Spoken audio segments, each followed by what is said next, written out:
काफी समय पहले की बात है। एक गांव हरिपुर में चार भाई रहा करते थे, जिसमें से एक बहुत सीधा साधा था, जिसे उसके सारे भाई गंजा गंजा कहकर पुकारते थे, क्योंकि बचपन से ही उसके सर में एक भी बाल नहीं थे।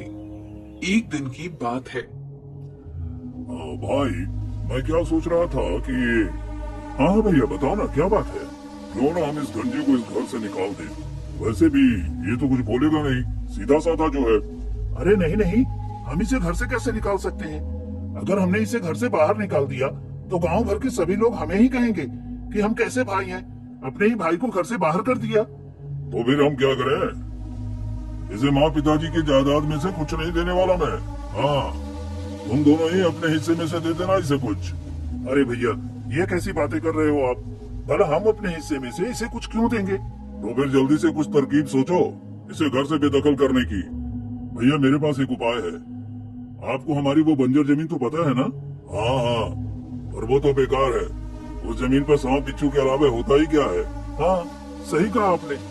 हम उसी बंजर जमीन के पास उस गंजे को और उसकी पत्नी को बेच देंगे, जिससे ये मुसीबत हमारे सर से चली जाएगी और हमारे घर के 4 हिस्से ना होकर 3 हिस्से ही होंगे। और हाँ, करने के लिए उसका हिस्सा भी मिल जाएगा और गांव वाले हमें कुछ कहेंगे भी नहीं।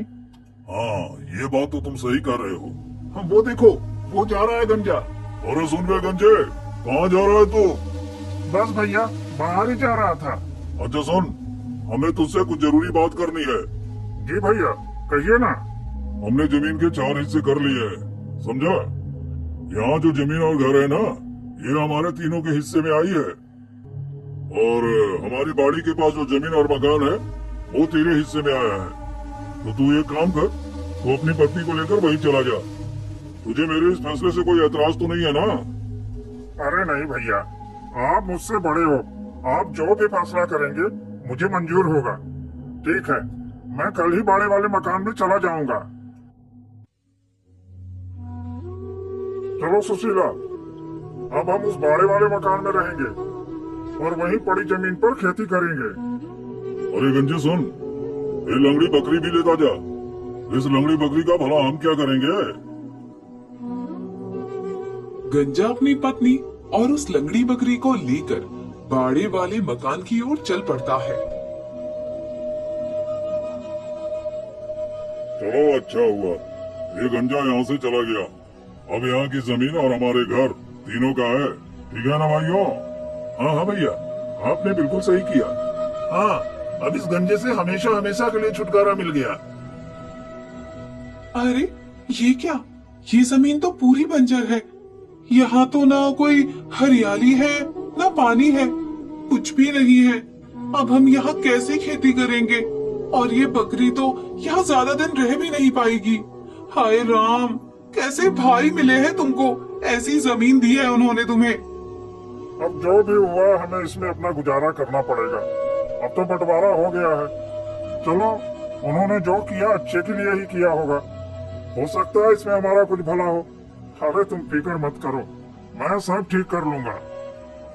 क्या ठीक होगा जी? हम तो फिर भी कुछ दिन चला लेंगे, पर ये बकरी तो घास खाती है। ये कैसे जिंदा रहेगी यहाँ? सुशीला, मेरे पास एक उपाय है। जी, वो क्या? यहाँ पास में ही मेरे 3 भाइयों के खेत हैं और ये बकरी तो वैसे भी लंगड़ी है, चल भी नहीं सकती। एक काम करता हूँ, इस लंगड़ी बकरी को मैं अपने भैया के खेतों पे रात में छोड़ आया करूंगा और सुबह भैया लोगों के आने से पहले पहले इसे घर ले आया करूंगा। तो रात में ये अपना पेट भर लिया करेगी, जिससे दिन में इसका गुजारा हो जाएगा। हाँ, ये तरकीब सही है। चलो, ये बेजुबान जानवर तो भूख से नहीं मरेगी ना।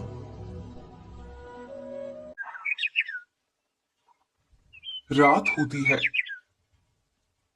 और गंजा उस लंगड़ी बकरी को उठाकर अपने भाइयों के खेत में छोड़ देता है और वापस आकर अपने घर में सो जाता है। और बहुत सुबह अपने भाइयों के उठने से पहले जाकर उस बकरी को खेत से लाकर अपने घर छोड़ देता है। ऐसे करते करते काफी दिन बीत जाते हैं। सुशीला, मैं इस बकरी को खेत पर छोड़कर आता हूँ। ठीक है जी। गंजा लंगड़ी बकरी को रात में खेत पर छोड़ आता है और आकर सो जाता है।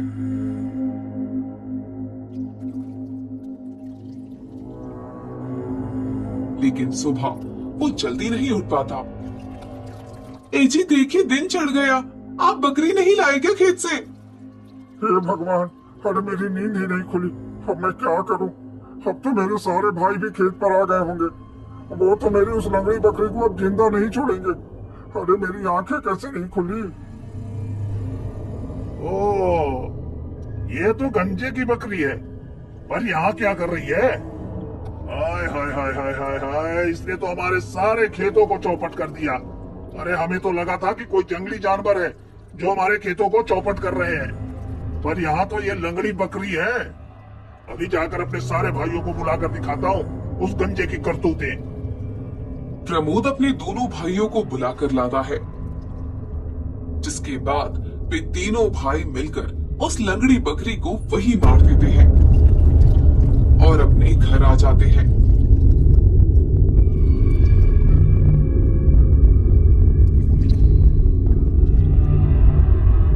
हाय राम, मेरी बकरी को इन लोगों ने मार डाला। अब मैं क्या करूं? अब मैं कर भी क्या सकता हूं? एक काम करता हूं, अब ये बकरी तो मेरे किसी काम की रही नहीं, लेकिन इसकी खाल को मैं बाजार में बेच सकता हूं। गंजा लंगड़ी बकरी की खाल उतारता है और बाजार में बेचने के लिए निकल पड़ता है। चलते चलते उसे अंधेरा होने लगता है। अरे क्या करूं? बाजार तो अभी काफी दूर है और अंधेरा भी हो गया है। एक काम करता हूँ, ये सामने वाले पेड़ पर चढ़ जाता हूँ, किसी तरह रात गुजार लूं। अगर रात में जंगल में सफर करूंगा तो जंगली जानवरों का खतरा है। ये कहकर गंजा पेड़ पर चढ़ जाता है और उस खाल को भी अपने पास रख लेता है। कुछ देर गुजरने के बाद दो चोर वहां से गुजरते हैं। भाई, चोरी तो हमने कर ली, अब एक काम करते हैं, यही आधा आधा कर लेते हैं, बाकी कल का कल देखते हैं। हाँ ठीक है, उस पेड़ के नीचे बैठकर हम ये सोना आधा आधा बांट लेते हैं। जब दोनों चोर सोने का बंटवारा कर रहे होते हैं, तभी गंजे के हाथ से लंगड़ी बकरी की खाल नीचे उन चोरों के बीच में गिर जाती है, जिससे दोनों चोर बहुत डर जाते हैं और चिल्लाने लगते हैं। अरे बाबू बाबू, भूत भूत! अरे अरे वो भूत नहीं, कोई चुड़ैल है शायद। जल्दी भागो यहाँ से।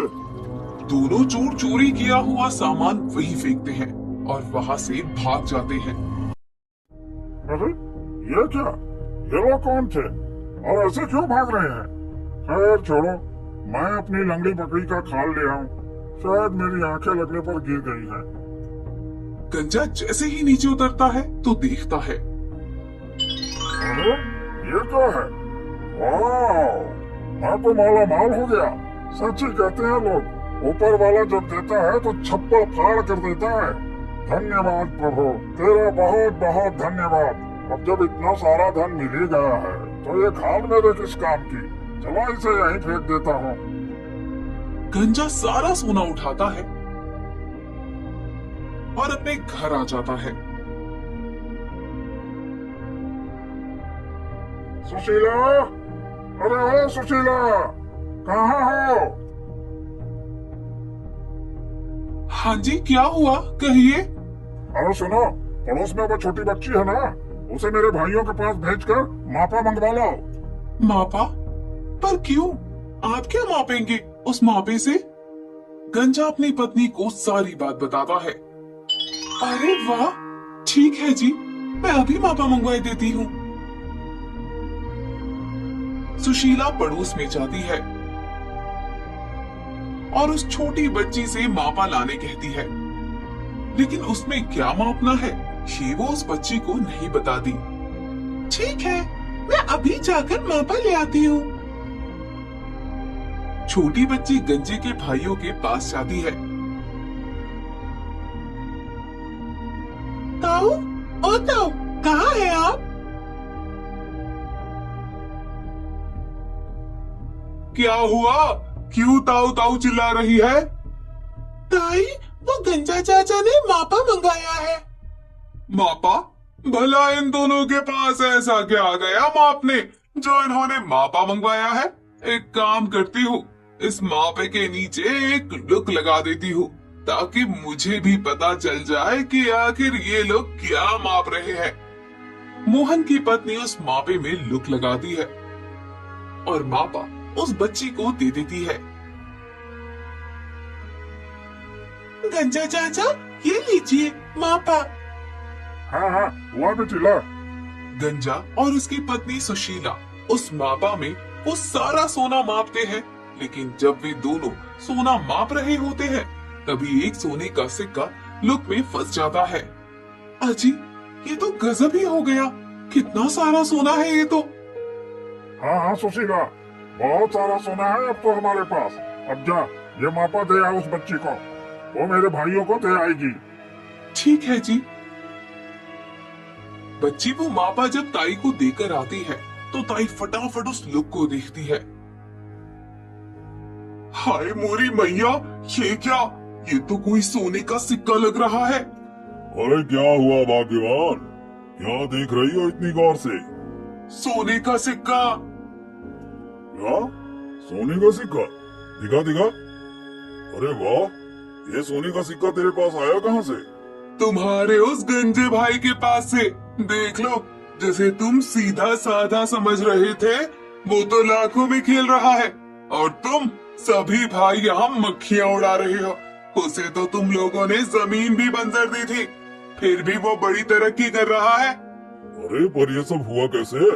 अब ज्यादा मत सोचो और जाओ अपने उस गंजे भाई के पास और जाकर पता लगाओ कि आखिर उसके पास इतना सारा धन कहाँ से आया। ठीक है, मैं पता लगाता हूँ। मोहन, उसका मंझला और संजला भाई तीनों मिलकर गंजे के पास जाते हैं।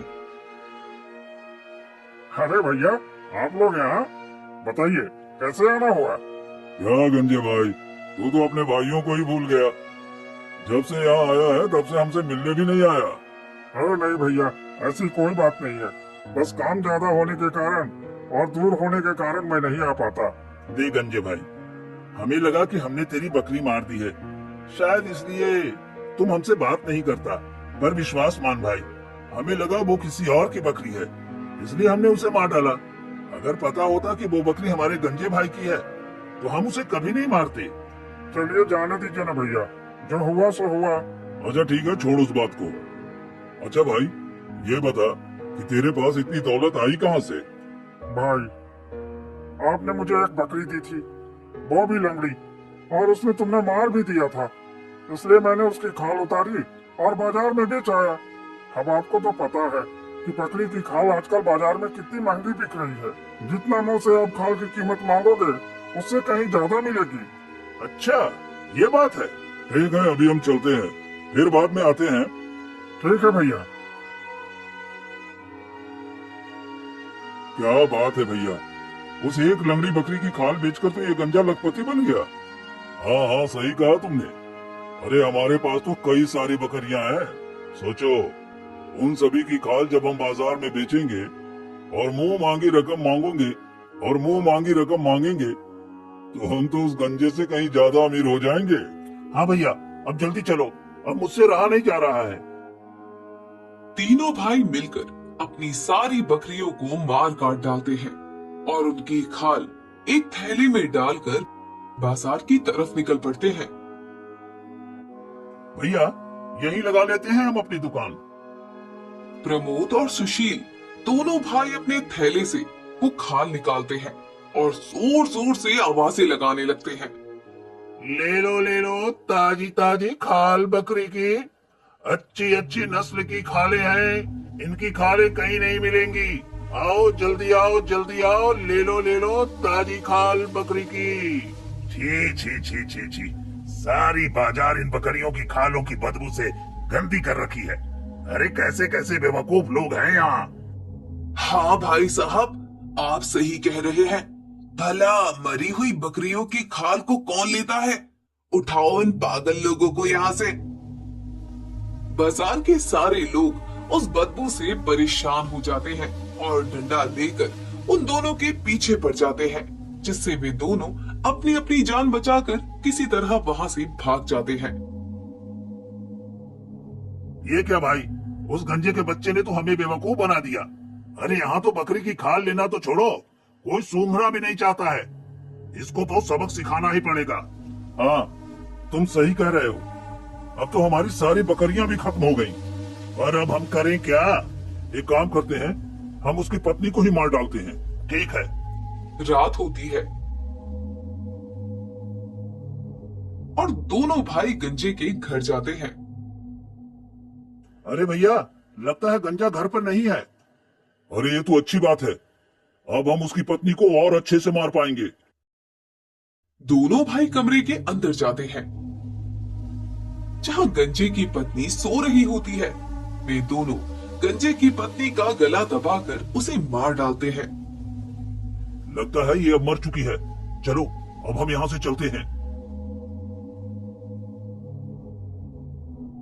कुछ देर बाद गंजा अपने घर आता है। सुशीला, अरे ओ सुशीला, अरे सो गई क्या? गंजा अपनी पत्नी के पास जाता है और देखता है कि उसकी पत्नी खाट पर मरी पड़ी है। हाँ राम, ये क्या हो गया? अभी तो मेरी जिंदगी शुरू हुई थी और अभी तो हमारे अच्छे दिन आए थे। और जब इकट्ठा हुआ था, सोचा था दोनों मिलकर आराम से जिंदगी बिताएंगे। कैसे भाई निकले तुम, मेरी पत्नी को ही मार डाला।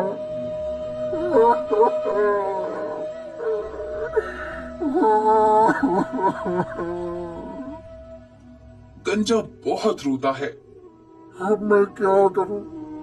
एक काम करता हूँ, अब पत्नी तो मर चुकी है, इसे ऐसे तो घर में नहीं रख सकता। एक काम करता हूँ, इसे किसी नदी में ले जाकर बहा आता हूँ। गंजा अपनी पत्नी को एक घोड़े पर बिठाकर नदी में बहाने के लिए ले जा रहा होता है। तभी रास्ते पर दो बहुत ही खूबसूरत लड़कियां पानी भरने जा रही होती हैं। क्या गंजे अपनी पत्नी को लेकर कहाँ जा रहा है? जरा हमें भी तो अपनी पत्नी की शक्ल दिखा दे। नहीं। पर क्यों? हम भी तो लड़कियां ही हैं, तो तुम हमें अपनी पत्नी का मुंह क्यों नहीं दिखाओगे? एक शर्त पर मैं तुम दोनों को अपनी पत्नी का चेहरा दिखा सकता हूँ। कैसी शर्त? चलो कोई बात नहीं, कैसी भी शर्त हो हमें मंजूर है। अगर तुम्हारे देखने से मेरी पत्नी मर गई, तो मैं तुम दोनों में से एक से शादी करूंगा। क्या तुम राजी हो? ये कैसा पागलपन है? भला किसी के देखने से कोई कैसे मर सकता है? हाँ बहन, ये तो पागल है। चलो इस गंजे की पत्नी का घूंघट उठाकर देखते हैं। दोनों लड़कियां गंजे की पत्नी का घूंघट उठा देती हैं। जैसे ही वो घूंघट उठाती है, गंजे की पत्नी को मरा पाती है। हाय राम, मेरी पत्नी मर गई, मेरी पत्नी मर गई। अब मेरे लिए रोटी कौन बनाएगा, मेरा घर कौन संभालेगा? ये तो अनर्थ हो गया, अनर्थ हो गया। मैंने पहले ही बोला था तुमको कि तुम उसे मत देखो, ये मर जाएगी। किसी बहन ने बोला था कि मैं अपनी पत्नी का चेहरा छुपा कर रखूं और अगर उसकी शक्ल किसी को न दिखाऊं, पर तुम लोग नहीं मानी। अरे अरे, तुम ऐसे रो रो कर शोर मत मचाओ, कोई देखेगा तो क्या कहेगा। तुम एक काम करो, तुम्हें हम दोनों में से जो भी पसंद हो उससे शादी कर लो। ठीक है, फिर मुझे तुमसे ही शादी करनी है। ठीक है, तो फिर तुम इसे जल्दी से जाकर नदी में बहाओ, तो मैं तुम्हारे साथ चलती हूँ। गंजा जल्दी से अपनी पत्नी को नदी में बहा आता है और वापस आकर उस लड़की को अपने घर ले जाता है। कुछ दिन बीतते हैं। मैं ये क्या सुन रहा हूँ? क्या भैया, मैंने सुना है कि गंजा बड़ी ही खूबसूरत पत्नी लेकर आया है। हाँ भैया, मैंने भी कल सुना है। तो जाओ उसके घर जाकर पता करो आखिर माजरा क्या है। दोनों भाई बेशर्मों की तरह फिर गंजे के घर जा पहुंचते हैं। और भाई कैसा है? लगता है गंजा हमसे नाराज है। देख भाई, तुझे लगता होगा कि तेरी पत्नी को हमने मारा है, पर भाई विश्वास कर, हमने तेरी पत्नी को नहीं मारा है। अरे नहीं नहीं भैया, मैं आप लोगों से नाराज नहीं हूँ। फिर ठीक है। अच्छा ये तो बता, तू ये इतनी सुंदर पत्नी कहाँ से लाया? भैया, अब मेरे पास तो एक ही पत्नी थी, वो भी काली और बदसूरत सी थी। मैं जब बाजार से गुजर रहा था तो वहाँ कुछ लोग सुंदर सुंदर पत्नियां बेच रहे थे और कह रहे थे कि मरी हुई पत्नी लाओ और जिंदा और सुंदर पत्नी ले जाओ। इसलिए मैंने अपनी मरी हुई पत्नी को उन लोगों को दे दिया और ये सुंदर पत्नी ले आया। अच्छा हाँ भैया। अच्छा ठीक है, अब हम चलते हैं। दोनों भाई अपने घर पहुंचते हैं और सारी बात अपने बड़े भैया को बताते हैं। अरे तो हम लोग भी देर क्यों करें, हमारी पत्नियां भी तो बहुत बूढ़ी हो चली हैं। चलो हम भी उन्हें निपटा देते हैं और बाजार से नई नई और सुंदर सुंदर पत्नियां खरीद लाते हैं। ठीक है भैया। तीनों बेवकूफ अपनी अपनी पत्नियों को मार डालते हैं और उनके शरीर को ले जाकर बाजार पहुंचते हैं। आओ आओ भाइयों, हमारी मरी हुई पत्नियों को ले लो और हमें जिंदा पत्नियां दे दो। मरी हुई ले लो और जिंदा दे दो। हाय राम, ये बेवकूफ लोग फिर से आ गए। अब तो उन्होंने हद ही कर दी, अपनी मरी हुई पत्नियों को बेच रहे हैं और जिंदा पत्नियां मांग रहे हैं। आज तो ये तीनों यहाँ से पिटकर ही जाएंगे। बाजार में खड़े सारे लोग जब उन तीनों की बातें सुनते हैं तो उन सब की धुलाई कर देते हैं। जैसे तैसे वो लोग वहां से बचकर भागते हैं। ये क्या, ये गंजा तो हमारे साथ एक से बढ़कर एक चाल चल रहा है। अब क्या किया जाए भैया? अब तो एक ही चारा बचा है। क्या भैया, क्यों न हम अब इसके घर को ही जला दें? हाँ, यही सही रहेगा, हमारा बदला भी पूरा हो जाएगा। लेकिन ध्यान रहे, जब वे दोनों घर पे नहीं हो तब उसका घर जलाना, ताकि उस गंजे को पता न चले कि उसका घर हमने जलाया है। ठीक है भैया। वे सभी गंजे के घर जाते हैं और चुपके चुपके देखते हैं जब वे दोनों पति पत्नी घर से बाहर चले जाते हैं।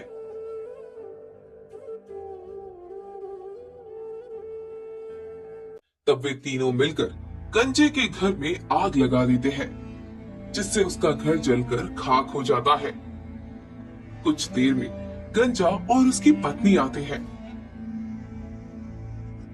ये क्या हुआ? मेरा सारा घर जला दिया उन हरामखोरों ने। पहले मेरी बकरी, फिर मेरी पत्नी, अब मेरा घर। मैं क्या करूं? गंजा अपनी पत्नी से कहता है, सुनो, तुम यहीं रुकना, मैं ये घर की सारी राख नदी में बहा कर आता हूँ। गंजा घर की सारी राख घोड़े पर लादता है और उसे लेकर नदी की ओर निकल पड़ता है। रास्ते में इसे एक सेठ और सेठानी मिलते हैं। अरे भाई, कहाँ जा रहे हो? बाजार जा रहा हूँ सेठ जी। भाई, क्या तुम मेरी पत्नी को नदी पार करा दोगे? नहीं भाई, मैं ऐसा नहीं कर सकता। अरे पर क्यों? मेरी इन बोरियों में अंदर बहुत खजाना भरा हुआ है। अगर कोई इंसान इस खजाने पर बैठकर नदी पार करता है तो बोरी का सारा खजाना राख बन जाएगा। हाँ बाबा ना, मैं अपनी बोरियों पर किसी को भी नहीं बैठाऊंगा। अरे ऐसा भी होता है क्या भला? हाँ होता है। सेठ मन में सोचता है, लगता है ये आदमी पागल है। अच्छा भाई सुनो, अगर ऐसा हुआ, अगर इन बोरियों में भरा हुआ सोना मेरी पत्नी के बैठने से राख हो जाएगा तो मैं तुम्हें 2 बोरी भर के सोना दूंगा, पर पहले तुम मेरी पत्नी को नदी पार करवा दो। हाँ ठीक है, ये बात पक्की है ना? अरे हाँ भाई, बिल्कुल पक्की है। गंजा सेठानी को उन बोरियों में बैठाकर नदी पार कराने लगता है। तभी बीच में पहुंचते ही गंजा चिल्लाने लगता है, अरे बाप रे बाप, मेरा सोना राख हो गया। हाय, मैं बर्बाद हो गया। अरे सेठ जी, अब तुम्हारी पत्नी को आगे नहीं ले जा सकता और मैं तुम्हारी पत्नी को यही नदी में डुबो रहा हूँ। अरे अरे नहीं भाई, ऐसा मत करना। तुम मेरी पत्नी को सही सलामत पार पहुंचा दो, मैं तुम्हें दोनों बोरी भरकर सोना दूंगा। अरे तुम उसकी फिक्र मत करो।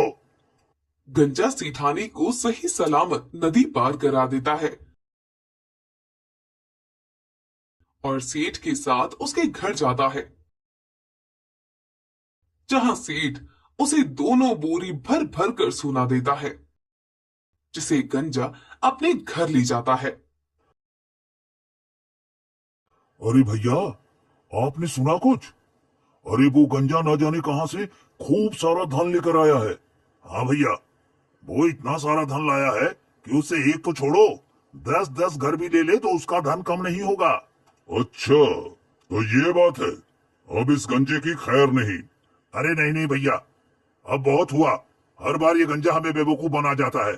अब एक काम करते हैं, इस गंजे को ही मार देते हैं। हाँ, तुम सही कह रहे हो। तीनों भाई रात में गंजे के घर जाते हैं और जब गंजा सो रहा होता है तभी उसे एक बोरी में भरकर जंगल की ओर ले जाते हैं। चलते चलते उन्हें सुबह हो जाती है। भैया, बड़ी जोरों की भूख लगने लगी है।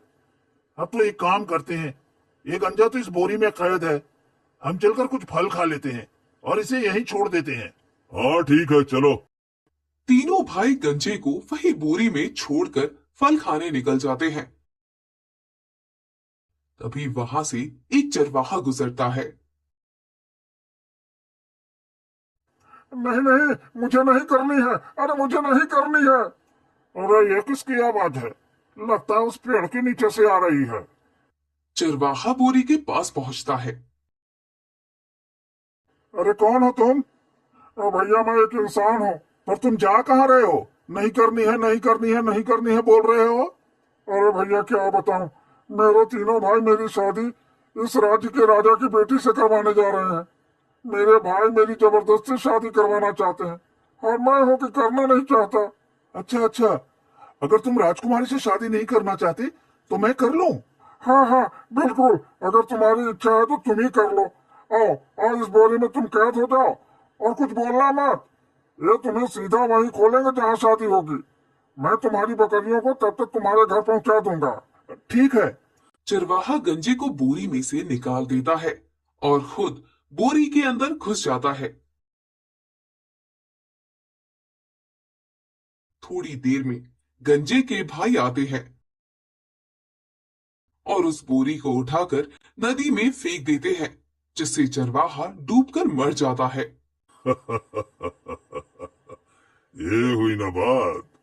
अब हुआ गंजा हमेशा के लिए खत्म। चलो अब इसके घर चलते हैं। उसकी पत्नी, खजाना और घर अब हमारा हुआ। तीनों भाई गंजे के घर पहुंचते हैं तो देखते हैं। अरे ये क्या? ये गंजा तो जिंदा है और इसके पास इतनी सारी बकरियां कैसे आई? तीनों भाई गंजे से पूछते हैं। क्या भाइयों, तुमने भी ना मुझे कितने उथले पानी में फेंका था, बस इतनी ही से बकरियां मेरे हाथ लगी। अगर तुमने मुझे और गहरे पानी में फेंका होता तो मुझे और भी बहुत सारी बकरियां और बहुत सारा खजाना मिलता कि पूछो मत। वैसे मुझे खजाने की जरूरत नहीं थी, मुझे सिर्फ बकरियों की जरूरत थी, तो मैं इन्हीं ले आया। नहीं, अब हम तेरी बातों में नहीं आने वाले। अब तू हमारे साथ चल। ठीक है, फिर चलिए। बता बता, कहाँ है खजाना? देखो भाइयों, एक काम करो, पहले एक आदमी जाए, अगर उसे वहाँ खजाना दिखा तो वो हाथ हिलाकर बताएगा और दूसरा भी ऐसा ही करेंगे, ठीक है? हाँ हाँ ठीक है। प्रमोद, तू जा। प्रमोद नदी में कूद जाता है और डूबने लगता है, लेकिन उसका हाथ बस ऊपर रहता है। अरे देखो, लगता है प्रमोद भैया को खजाना दिख गया, तभी तो वो हाथ हिला रहे हैं। जाओ जाओ, अब कौन जाएगा? मैं जाऊंगा। अरे बड़े भैया देखो, सुरेश भैया भी आपको बुला रहे हैं, जाइए जाइए। अरे हाँ हाँ, मैं आ रहा हूँ आ रहा हूँ। और इस तरह तीनों भाई नदी में डूब जाते हैं। देखो भाइयों, आप लोगों ने मेरे साथ इतना बुरा किया, उसी के कर्मों का फल आप लोगों को मिला है।